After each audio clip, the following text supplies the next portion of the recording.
봄이 오면 낙동강은 온화해집니다. 겨울 동안 얼어붙었던 물줄기가 서서히 녹아내리며 강둑에는 새순이 돋아납니다. 경상북도 안동의 한 작은 마을, 강이 마을을 감싸안은 그곳에서 김은아는 태어났습니다. 1950년 4월 봄바람이 불던 날이었습니다. 산파는 아기의 첫 울음소리를 들으며 고개를 끄덕였습니다. 이 아이는 물과 인연이 깊겠어요. 태어나자마자 울음을 뚝 그쳤거든요. 마치 강물 소리를 듣고 있는 것 같아요. 은하의 아버지 김봉수는 대대로 나룻배를 젓던 사공이었습니다.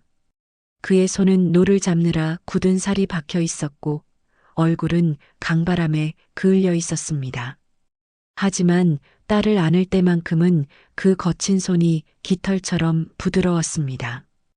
은하야, 너는 강의 딸이야. 아버지는 자주 그렇게 말했습니다. 은하가 걸음마를 떼던 3살 무렵부터 아버지는 그녀를 작은 나룻배에 태웠습니다. 어머니는 처음엔 반대했습니다. 여자아이를 왜 자꾸 물가로 데려가요? 위험하잖아요. 물이 무서운 건 물을 모르기 때문이야. 우리 은하는 강과 친해져야 해. 아버지의 목소리에는 확신이 담겨 있었습니다. 그는 딸의 작은 손을 잡고 강물에 살짝 담갔습니다. 은하는 울지 않았습니다. 오히려 물살을 느끼며 웃었습니다.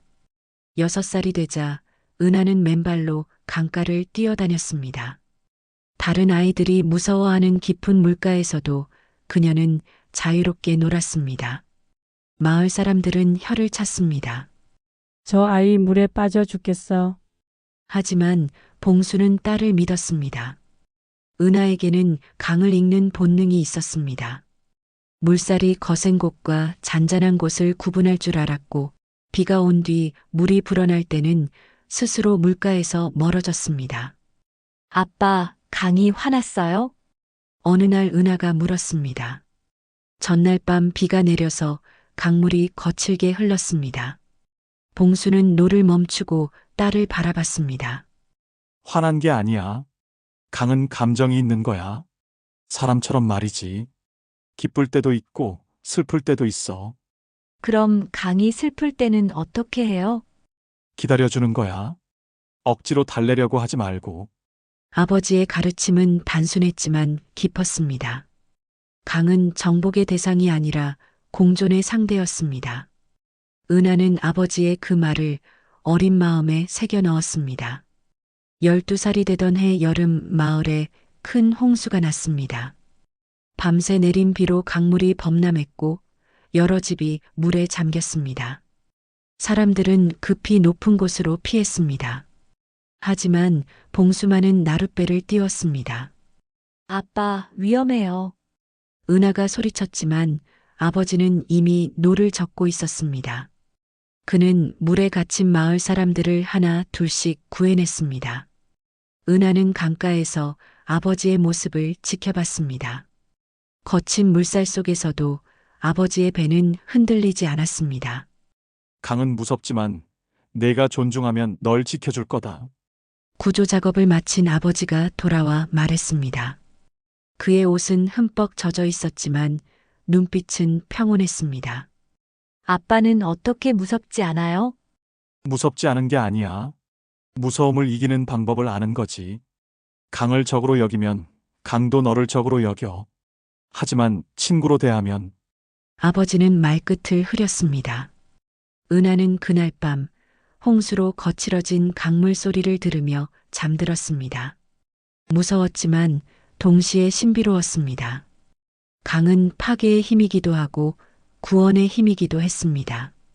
시간이 흘러 은하는 20살이 되었습니다. 마을의 다른 젊은이들은 도시로 떠났지만 그녀는 강가에 남았습니다.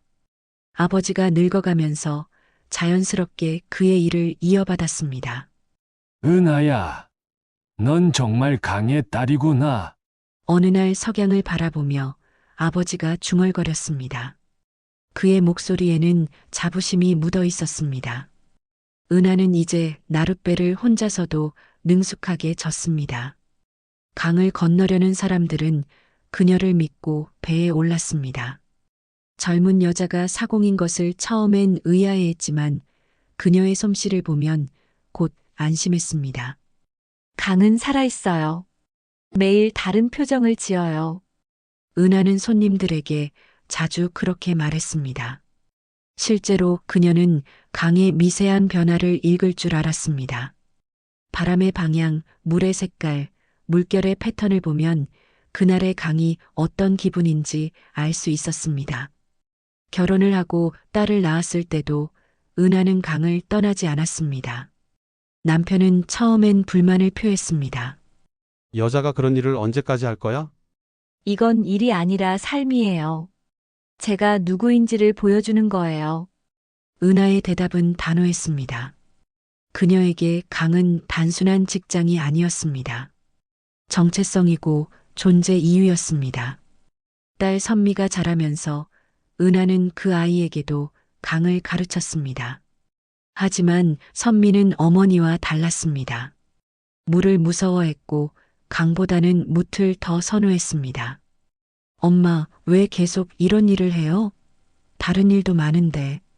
선미의 질문에 은하는 잠시 멈춰서서 강을 바라봤습니다. 해질녘의 강물이 금빛으로 일렁였습니다. 강이 나를 키웠거든. 이제는 내가 강을 지킬 차례야. 그녀의 목소리에는 흔들림이 없었습니다. 선미는 더 이상 묻지 않았지만 어머니를 완전히 이해하지는 못했습니다. 세월이 흘러 은하는 중년에 접어들었습니다. 머리에 흰 머리칼이 섞이기 시작했지만 노를 젓는 팔의 힘은 여전했습니다. 아버지는 이미 세상을 떠났고 남편도 몇 년 전 병으로 세상을 등졌습니다. 이제 강가의 작은 오두막에는 은하 혼자 남았습니다. 외로웠지만 쓸쓸하지는 않았습니다. 매일 아침 강이 그녀를 반겨주었고 저녁이면 강물이 자장가를 불러주었습니다. 그녀는 이제 강의 모든 것을 알았습니다. 어느 곳이 깊고 어느 곳이 얕은지, 언제 물이 불어나고 언제 마르는지, 어떤 날씨에 어떤 물결이 있는지. 하지만 무엇보다도 그녀는 강이 단순한 물줄기가 아니라는 것을 알았습니다. 강은 기억을 가지고 있었습니다. 수백 년 동안 이 땅을 흘러온 기억, 수많은 사람들의 삶과 죽음을 지켜본 기억을 말입니다.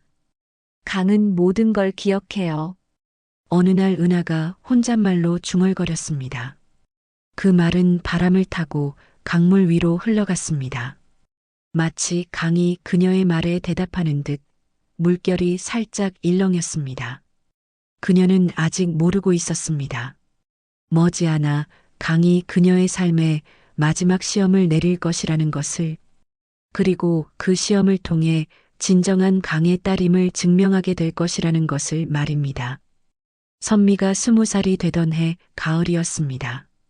단풍이 강물에 떨어져 흘러가는 계절, 어머니와 딸 사이에 첫 번째 큰 다툼이 일어났습니다.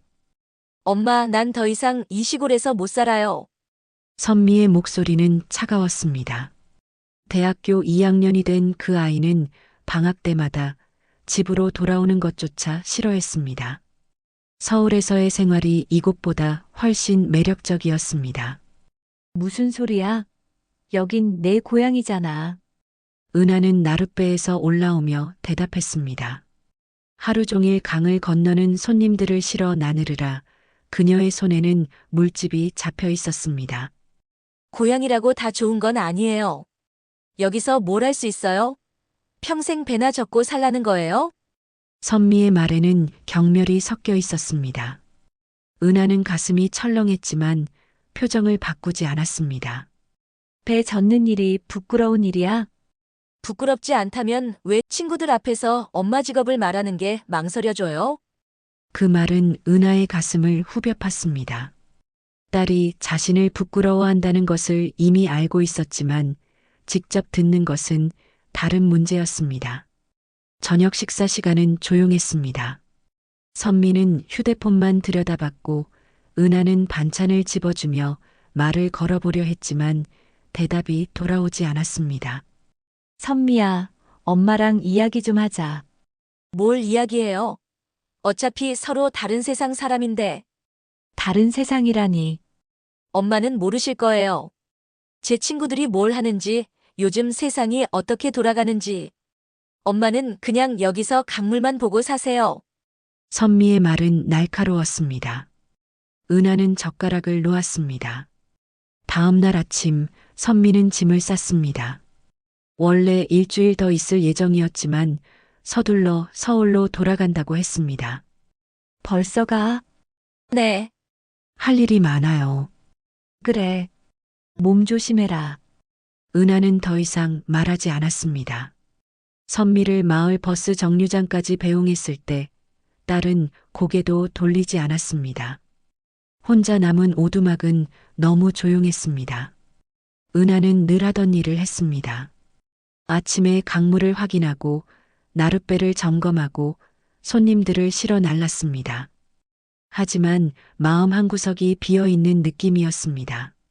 강물만이 그녀의 말동무였습니다. 선미가 떠난 후 은하는 자주 강가에 앉아 혼잣말을 했습니다. 내가 뭘 잘못했을까? 물결이 답 대신 흘러갔습니다. 은하는 자신의 삶을 돌아봤습니다. 딸을 위해 최선을 다했다고 생각했는데 그 아이는 왜 이렇게 멀어졌을까요? 몇 달 후 선미에게서 전화가 왔습니다. 엄마, 저 결혼해요. 결혼? 네. 좋은 사람 만났어요. 회사 다니는 사람이고 안정적이에요. 언제 한번 데려와라. 엄마가 보고 싶구나. 굳이 그래야 해요? 바쁜데. 그냥 결혼식 때 보시면 되잖아요. 전화는 금세 끊어졌습니다. 은하는 수화기를 들고 한참을 멍하니 서 있었습니다. 결혼식 때도 은하는 어색했습니다. 서울의 화려한 예식장에서 그녀만 유독 초라해 보였습니다. 검은색 정장을 입었지만 거친 손과 그을린 얼굴은 감출 수 없었습니다. 사위 윤태수는 정중했습니다. 하지만 그 정중함 속에 거리감이 느껴졌습니다. 어머님, 잘 부탁드립니다. 우리 딸 잘 부탁드려요. 짧은 대화였습니다. 윤태수는 대기업에 다니는 엘리트였습니다. 은하와는 완전히 다른 세상 사람이었습니다. 신혼여행을 다녀온 후 선미의 연락은 더욱 뜸해졌습니다. 명절에도 시댁에 가야 한다며 내려오지 않았습니다. 엄마, 서울로 이사 오세요. 어느 날 선미가 제안했습니다. 갑자기 왜? 혼자 계시면 외로우시잖아요. 여기 와서 손자 태어나면 손자도 봐주시고. 은하는 잠시 망설였습니다. 딸과 가까이 지낼 수 있다는 생각에 마음이 흔들렸습니다. 강은 어떻게 해? 강이 뭐가 중요해요? 이제 나이도 드셨는데. 선미의 말에 은하는 고개를 저었습니다. 여기가 내 자리야. 그리고 누군가는 이 일을 해야 해. 세상이 바뀌었어요, 엄마. 다리도 생겼고 차도 다니는데 누가 배를 타요? 맞는 말이었습니다. 예전보다 손님이 많이 줄었습니다. 하지만 여전히 배를 필요로 하는 사람들이 있었습니다.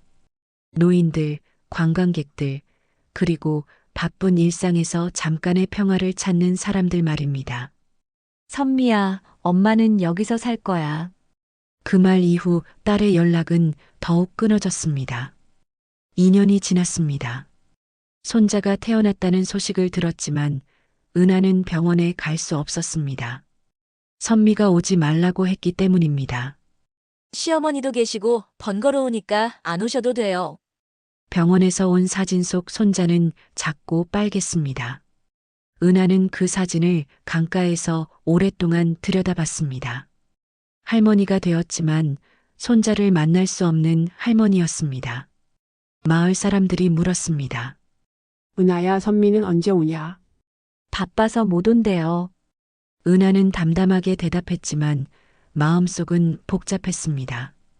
딸이 자신을 부끄러워한다는 것, 손자조차 만나지 못한다는 것이 서글펐습니다. 하지만 그녀는 원망하지 않으려고 했습니다. 선미에게는 선미만의 삶이 있었으니까요. 다만 이해할 수 없는 것은 왜 어머니의 삶을 그토록 부정하려 하는지였습니다. 내가 딸을 잘못 키웠나? 강물에게 물어봤지만 강은 답하지 않았습니다. 그저 흘러갈 뿐이었습니다. 어느 날 밤 은하는 꿈을 꾸었습니다. 어린 선미가 나룻배에 앉아 웃고 있는 꿈이었습니다. 그때는 그 아이도 강을 무서워하지 않았습니다. 언제부터 그렇게 달라진 걸까요? 꿈에서 깬 은하는 창밖을 바라봤습니다. 달빛이 강물을 은빛으로 물들이고 있었습니다. 그 순간 그녀는 깨달았습니다. 선미를 바꾸려 하지 말자. 대신 기다려주자. 강이 그랬듯이 아버지가 말했던 것처럼 억지로 달래려 하지 말고 기다려주는 것. 그것이 진정한 사랑이 아닐까요? 은하는 그날부터 다른 마음가짐으로 살았습니다. 선미에게서 연락이 오면 반가워했고 오지 않아도 원망하지 않았습니다. 손자 사진만 봐도 충분했습니다. 강은 여전히 흐르고 있었고 그녀는 여전히 나룻배를 젓고 있었습니다. 딸이 언젠가 돌아올 그날까지 그녀는 이곳에서 기다릴 것입니다. 물론 그 기다림이 어떤 결과를 가져올지는 아무도 몰랐습니다. 하지만 은하는 믿었습니다. 강이 항상 바다로 향해 흐르듯이 모든 것에는 때가 있다고 말입니다. 은하의 74번째 생일이 다가오고 있었습니다. 4월의 봄바람이 강물 위를 스치며 지나갔습니다. 그녀는 혼자 생일을 보낼 준비를 하고 있었습니다. 지난 몇 년간 그래왔듯이 말입니다. 그런데 뜻밖에도 선미에게서 전화가 왔습니다. 엄마 생일 축하드려요. 고마워. 잘 지내고 있지? 네. 엄마 이번에 태수 씨랑 같이 내려가려고요. 생일 축하드리러요. 은하는 깜짝 놀랐습니다. 선미가 먼저 내려오겠다고 한 것은 결혼 후 처음이었습니다. 정말? 네. 태수 씨도 어머님께 인사드리고 싶다고 하고요. 오랫동안 못 뵈어서 죄송했어요. 전화를 끊은 후 은하는 한참 동안 멍하니 서 있었습니다. 기쁨과 동시에 어색함이 밀려왔습니다. 너무 오랜만의 일이라 어떻게 준비해야 할지 몰랐습니다. 며칠 후 선미와 태수가 내려왔습니다. 선미는 예전보다 살이 찌고 화장이 진해졌습니다. 도시의 여자가 되어 있었습니다. 엄마 많이 늙으셨네요. 나이가 나이인데 뭘. 손이 왜 이렇게 거칠어졌어요? 선미가 은하의 손을 잡으며 말했습니다. 은하는 손을 빼려 했지만 딸이 놓아주지 않았습니다. 태수는 정중하게 인사했습니다. 어머님, 안녕하세요. 오랜만입니다. 고생했어. 멀리서 오느라. 아닙니다. 당연한 일이죠.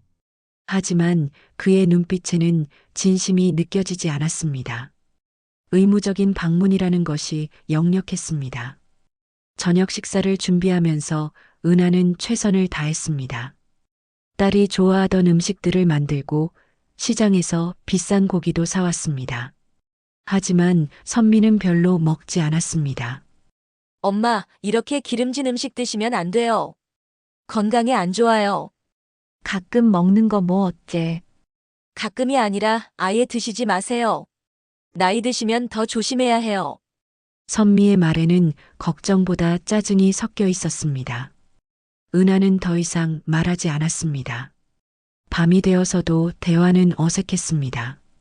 태수는 계속 휴대폰을 들여다봤고 선미는 TV만 봤습니다. 선미야, 민준이는 어떻게 지내? 잘 지내요. 유치원 다녀요. 사진 좀 보여줘. 아, 휴대폰 배터리가 다 됐네요. 선미는 시큰둥했습니다. 은하는 더 물어보지 않았습니다. 다음 날이 생일이었습니다. 아침에 일어나니 선미와 태수가 뭔가 속삭이고 있었습니다. 은하가 나타나자 갑자기 조용해졌습니다. 무슨 이야기 해? 아무것도 아니에요. 엄마, 오늘 생일이니까 특별한 거 하면 어때요? 특별한 거? 강에서 배 타면서 생일 축하하는 거요. 오랫동안 못 해봤잖아요. 은하는 의외였습니다. 선미가 강을 싫어한다고 생각했는데 먼저 제안하다니 정말 괜찮겠니? 네. 태수 씨도 한번 타보고 싶다고 했어요. 태수가 고개를 끄덕였습니다. 어머님의 일터를 한번 보고 싶었습니다. 점심을 먹은 후 세 사람은 강가로 나갔습니다. 은하는 오랜만에 가족과 함께하는 나룻배 여행이라 생각하니 마음이 설렸습니다. 은하는 조심스럽게 노를 저었습니다. 엄마 힘들지 않으세요? 괜찮아. 늘 하는 일인데 뭐. 강 한가운데 나아갔을 때 태수가 갑자기 일어났습니다. 어머님, 샴페인을 준비했습니다. 생일 축하드려요. 그는 가방에서 작은 샴페인 병을 꺼냈습니다. 코르크를 뽑는 소리가 강 위에 울렸습니다. 고마워 이런 걸 다. 특별한 날이잖아요. 태수가 플라스틱 잔에 샴페인을 따랐습니다. 선미도 잔을 받았습니다. 어머님, 건강하세요.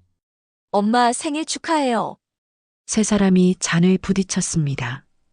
은하는 오랫동안 느껴보지 못한 행복감이 밀려왔습니다. 그런데 샴페인을 마시던 중 갑자기 현기증이 났습니다. 머리가 어지럽고 속이 메스꺼웠습니다. 왜 이렇지? 은하가 중얼거렸습니다. 시야가 흐릿해졌습니다. 엄마 괜찮으세요? 선미의 목소리가 멀게 들렸습니다. 은하는 고개를 흔들어 정신을 차리려 했습니다. 그 순간 등 뒤에서 강한 손이 밀었습니다. 으악. 은하는 균형을 잃고 강물로 떨어졌습니다. 차가운 물이 온몸을 감쌌습니다. 숨이 막혔습니다. 물속에서 눈을 뜨니 배 위에 선미와 태수가 서 있었습니다. 그들은 구조하려 하지 않았습니다. 그냥 내려다보고 있을 뿐이었습니다. 은하는 그 순간 모든 것을 깨달았습니다. 이것은 사고가 아니었습니다. 선미야.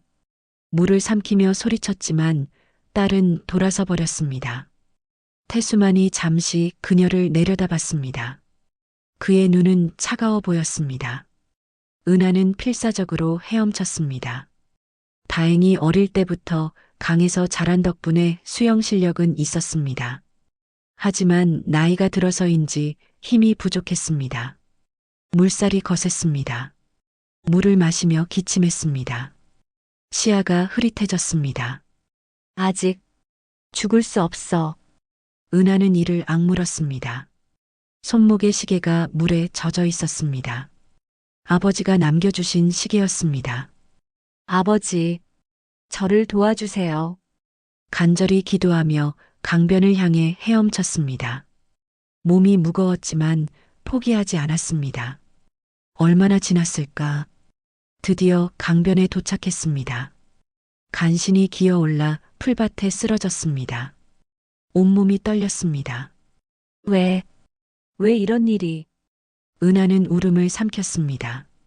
믿었던 딸이 그리고 사위가 자신을 죽이려 했다는 것이 믿어지지 않았습니다. 멀리 나룻배가 강 건너편으로 멀어지는 모습이 보였습니다.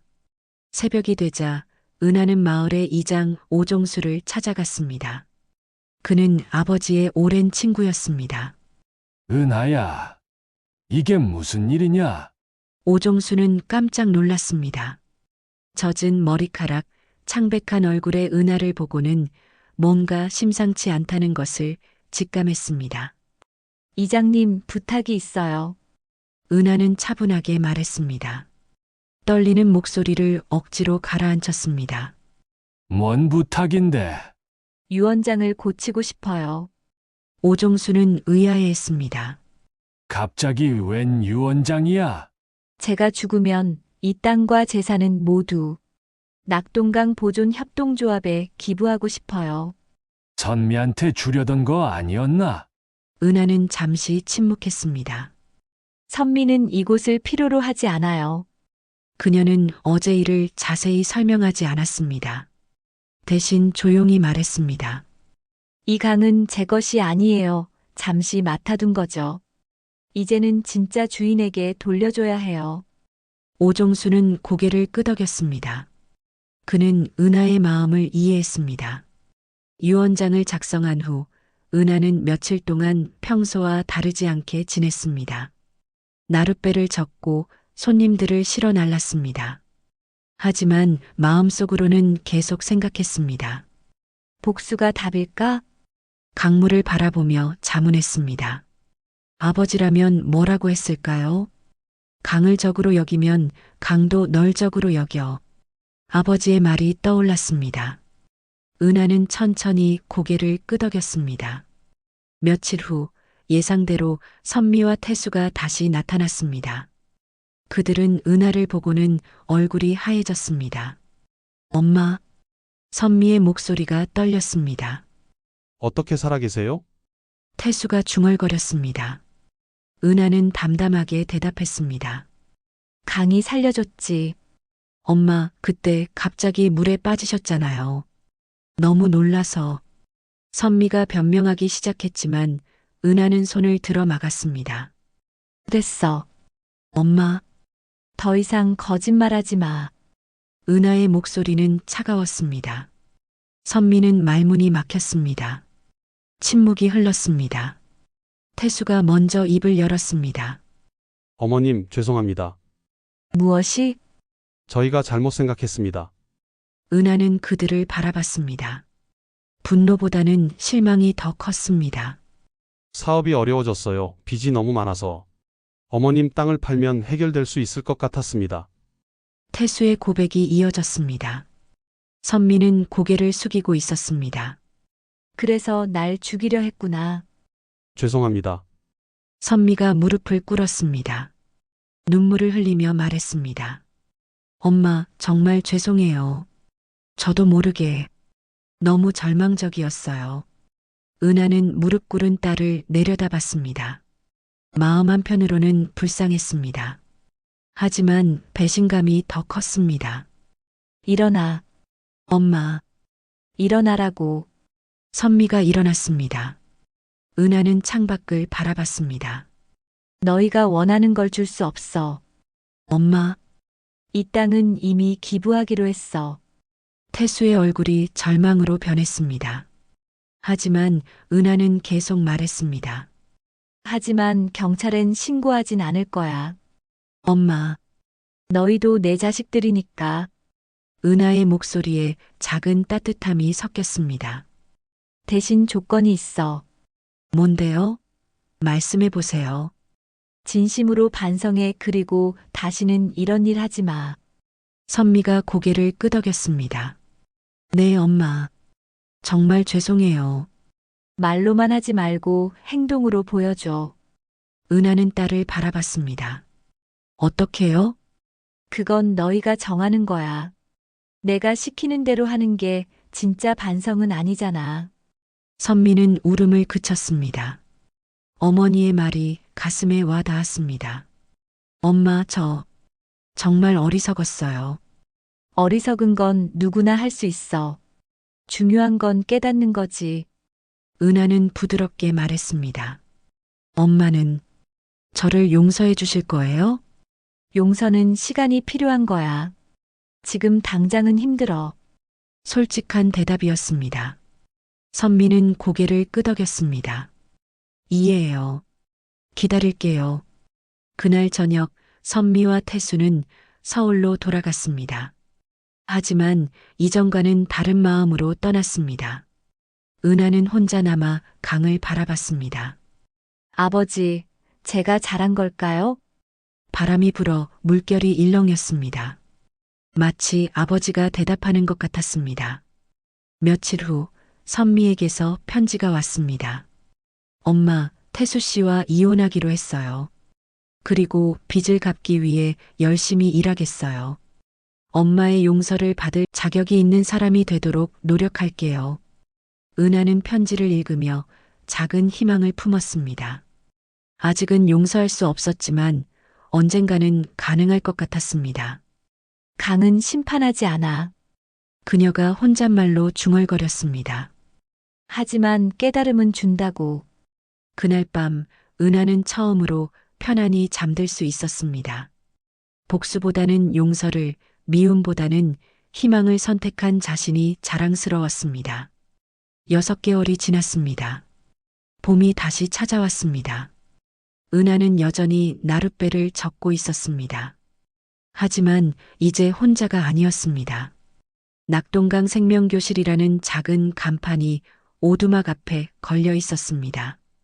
마을 아이들에게 수영과 강의 소중함을 가르치는 곳이었습니다. 할머니, 오늘도 수영 가르쳐 주세요. 아이들이 달려왔습니다. 은하는 미소를 지었습니다. 그럼 오늘은 뭘 배울까? 물에 뜨는 법이요. 좋아, 강으로 가자. 아이들과 강가로 나가면서 은하는 아버지를 떠올렸습니다. 그가 자신에게 그랬듯이 이제는 그녀가 다른 이들에게 강을 가르쳐 주고 있었습니다. 강은 무서운 게 아니란다.